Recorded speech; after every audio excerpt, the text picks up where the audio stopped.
नमस्कार साथियों, आप सभी का आपके अपने YouTube channel today current information पर स्वागत है। साथियों, बीएसटी फर्स्ट ईयर के अंदर जो हमारा पहला पेपर है बच्चे और बचपन, जिसकी यूनिट नंबर 1 हम पढ़ रहे हैं। बचपन क्या है? यूनिट का नाम बचपन।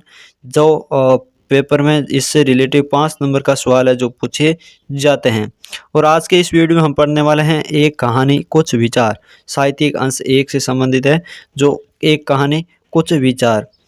तो दोस्तों, जो ये सीरीज़ के अंदर ये देने गई है और ये जो ऑथेंटिक बुक्स हैं इसी में है, यानी साहित्यिक अंश एक कहानी कुछ विचार से संबंधित बच्चे और बचपन के अंदर जो हमारा पहली इकाई है बचपन के अंदर दी गई है कुछ कहानियाँ, तो इनको हम यहाँ पर पढ़ने वाले हैं। इसकी ऑथेंटिक बुकों की जो दोस्तों PDF है वो हमारे ORJAT ऐप में मिल जाएगी। और साथ ही में आपको संपूर्ण जो 10 राजहंस सीरीज़ की PDF है वो भी आपको यहाँ पर मिलने वाली। साथ ही में वर्ष 2015-16 से लेकर के 2022 तक के जितने भी एग्ज़ाम हुए उनके संपूर्ण पेपर है वहाँ पर आपको मिलने वाले हैं। और साथ में इम्पोर्टेंट क्वेश्चन भी आपको मिलेंगे और जो मैथ और इंग्लिश की क्लासें हैं वो भी मिलने वाले। मात्र 199 रुपये के अंदर आपको संपूर्ण कोर्स है वो अवेलेबल हैं। तो चलिए दोस्तों, जानते हैं आज के इस हमारी कहानी को और बने रहे वीडियो के अंत तक। और चैनल पर पहली बार आए तो चैनल को सब्सक्राइब जरूर कर लीजिएगा और हमारे Telegram group today current information को ज्वाइन जरूर करिएगा, जिसकी लिंक डिस्क्रिप्शन में दे रखी है, ताकि आपको हर एक ऑथेंटिक इन्फॉर्मेशन और पेपर कटिंग है वहाँ पर मिलती रहे और कोई इंपॉर्टेंट PDF है वो भी आपको वहाँ पर मिल सके। तो एक कहानी कुछ विचार, ये इसमें दोस्तों ये बताया गया एक खरगोश और एक शेर की कहानी है, जो आप सबने सुनी होगी। खरगोश अपने चतुर दिमाग से जो शेर को है कुएं के अंदर डाल देता है। यानी जब एक दिन क्या होता है कि खरगोश और जो सभी जंगल के जानवर और शेर के बीच में एक मीटिंग होती है कि हर रोज़ सुबह या सुबह यानी हर रोज़ वो जानवर है वो शेर के पास जाएगा उनका भोजन बनने के लिए। तो जिस दिन खरगोश की बारी आती है तो वो अपने चतुर दिमाग से एक वो कुएं के अंदर परछाई देख करके जाता और उस परछाई की वजह से उस कुएं में अंदर उसको क्या है शेर को डाल करके वो उस जंगल को उस शेर से आज़ाद करवा लेता और सभी जानवर है जो यहाँ पर अच्छी तरीके से रहने लगते हैं। तो इस कहानी का यही सारांश है और ये कहानी ये यानी बच्चों से संबंधित बना करके यहाँ पर हमें दी गई है। जो जिस कहानी से हमें क्या है दोस्तों, यहाँ पर जो निष्कर्ष निकलता है, इस कहानी का विश्लेषण किस प्रकार से किया गया, जो यहाँ पर इसके मुख्य पॉइंट है वो हम देख लेते हैं। तो यहाँ पर दिया गया कि विश्लेषण इस कहानी में प्रोफेसर जो कृष्ण कुमार की टिप्पणी को बच्चे की उभर कर कुछ बिंदु सामने आए हैं जो यहाँ पर हैं। तो यानी बच्चे अपने आसपास के परिवेश से स्वयं सीखते हैं। यानी बच्चे हमारे जो आसपास का वातावरण है, यानी किस प्रकार से कौन क्या कब कहाँ कैसे क्या कर रहा है, वो सभी है बच्चे वो स्वयं अपने आप ही सीखते हैं। जबकि इस प्रकार के वातावरण के अंदर कोई नहीं सिखाता वो किस प्रकार से वहाँ पर खेल खेलते हैं, क्या लोग कैसे बोलते हैं, कैसा वातावरण, किसकी रहन सहन खान पान, यानी वो सब वो स्वयं सीखते हैं। उसके बाद बच्चा सीखता है किस प्रकार अपनी समझ से किसी परिस्थिति विशेष का हल ढूंढा जा सकता है। अगर वो कहीं पर फंस जाता है तो उस परिस्थिति के हिसाब से यानी उस परिस्थिति से कैसे निपटे उसका हल है वो स्वयं ही ढूंढने का प्रयास करता है। अगला है बच्चे तर्कशील और बुद्धिमान होते हैं। तर्कशील यानी कोई बात लेकर के किसी बात को वो तर्क वितर्क करने लग जाते हैं और अपने बुद्धि का प्रयोग करने लग जाते हैं। जिस प्रकार इस कहानी में खरगोश ने है जो शेर के सामने अपनी बुद्धि का जो बुद्धि लगाई, उस बुद्धि की वजह से उस खरगोश ने शेर को मार दिया। अगला है बच्चा निडर है, यानी यह तब भी संभव है जब खुलेपन मिले, उसे क्या खुलापन मिले। निडर का अर्थ है यहाँ पर वो किसी से डरता नहीं है, यानी किसी से डरता नहीं है। उसको अगर खुलापन परिवार से खुद छूट दी गई है वो जो कार्य करता है उसके लिए, तो बच्चा निडर रहता है। वह कल्पनाशील है, भूख लगने पर होने वाले व्यवहार की कल्पना करना। कल्पनाशील का यानी अपनी कल्पनाओं में खो जाते हैं।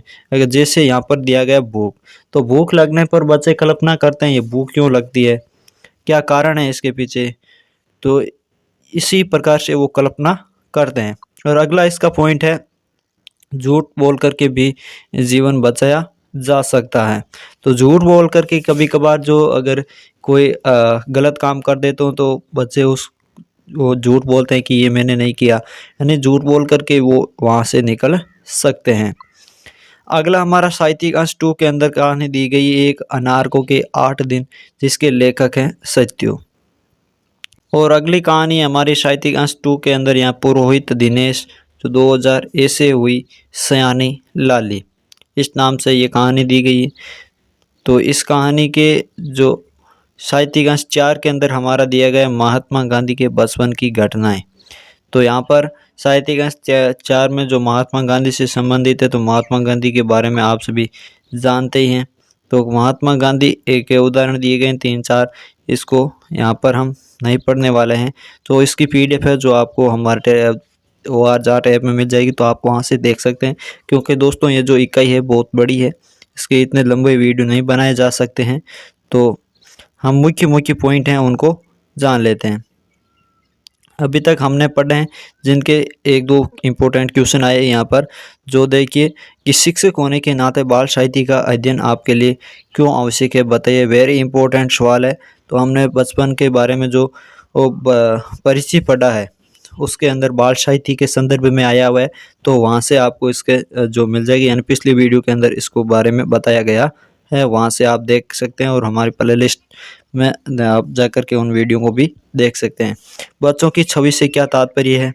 किसी बच्चे की विशेष छवि किन कारणों से बनती है? यानी जिज्ञासु होना, कल्पनाशील होना, जो बच्चे के गुण होते हैं वो पिछले वीडियो में हम जाने थे, उन्हीं से संबंधित ये 2 क्वेश्चन यहाँ पर आए हैं।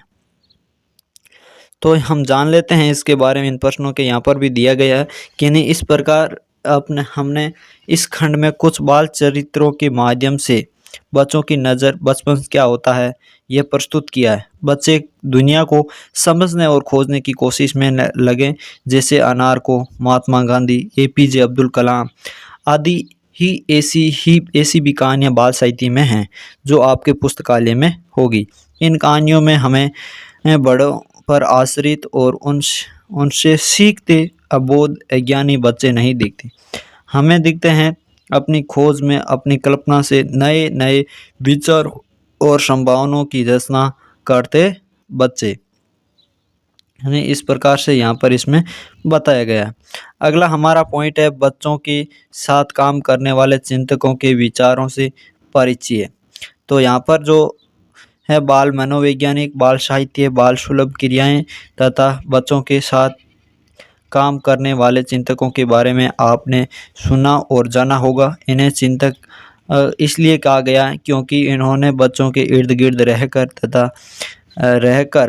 प्रत्यक्ष और अप्रत्यक्ष अनुभव प्राप्त कर उनकी प्रत्येक बात को क्रिया प्रतिक्रिया को बड़ी गहराई के साथ आत्मसात किया है तथा अध्ययन किया है। इन्हीं बाल सुलभ बातों, अनुभव, प्रश्नोत्तरों को बाल साहित्य के रूप में सर्जित किया गया है। आइए हम कुछ चिंतकों के बारे में उनका परिचय प्राप्त कर उनके बच्चों के साथ काम करने के अनुभवों को जानें। तो बचपन के कुछ 2-4 जो दिए गए हैं इसमें मनोवैज्ञानिक, जिसमें पहला है हमारा गिजुभाई बधेका, वेरी इंपॉर्टेंट है।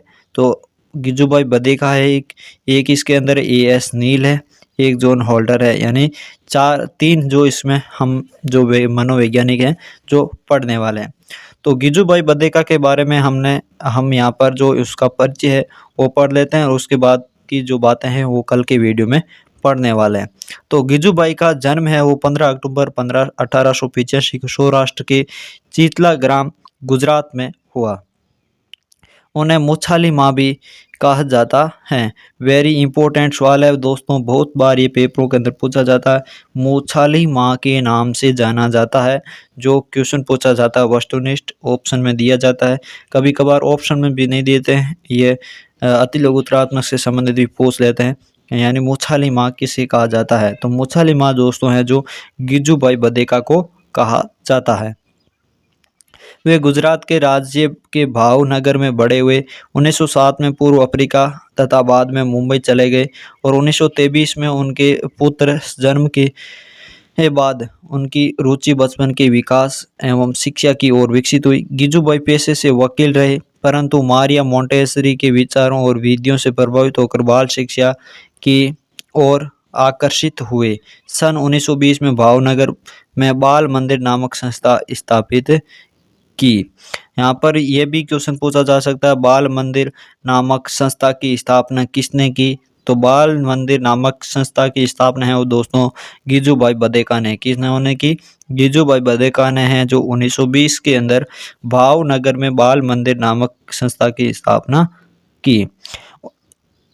सन सन 1925 व सन 1928 के 28 में आपने मोंटेसरी सम्मेलनों का आयोजन किया, और जिसका ध्येय बच्चों और उनके बचपन के अहम बिंदुओं पर केंद्रित होकर बच्चों, उनके माता पिता और शिक्षकों के बीच बाल विज्ञान को जानकर व्यवहार में लाना था। और अपने जीवन काल में गिजुबाई ने लगभग 200 पुस्तकों का लेखन किया। इसके विषय थे बच्चे, शिक्षा, पर्यटन व हास्य था, परंतु उनका केंद्र बिंदु बच्चे, माता पिता और शिक्षक ही थे। उन्होंने बच्चों के माता पिता और शिक्षकों के बीच बाल मनोविज्ञान की और बाल शिक्षण योजनाओं को पहुंचाने का अथक प्रयास किया। बाल साहित्यकार का निधन, जो इनका निधन हुआ गिजुबाई बधेका का, वो हुआ 23 जून 1939 को भावनगर गुजरात में हुआ था।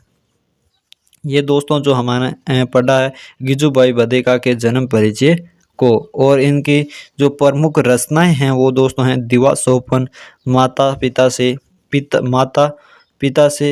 पिता के प्रश्न, प्राथमिक भाला में भाषा शिक्षा, शिक्षक हो तो बाल शिक्षण जैसा मैं समझ पाया। ये जो इनकी प्रमुख रचनाएं हैं, जिसमें दिवा सोपन ये जो रचना है वो वेरी इंपॉर्टेंट रचना है। तो दोस्तों आज की इस क्लास में इतना ही, मिलते हैं और नई क्लास के साथ, तब तक के लिए धन्यवाद। जय हिंद, जय भारत।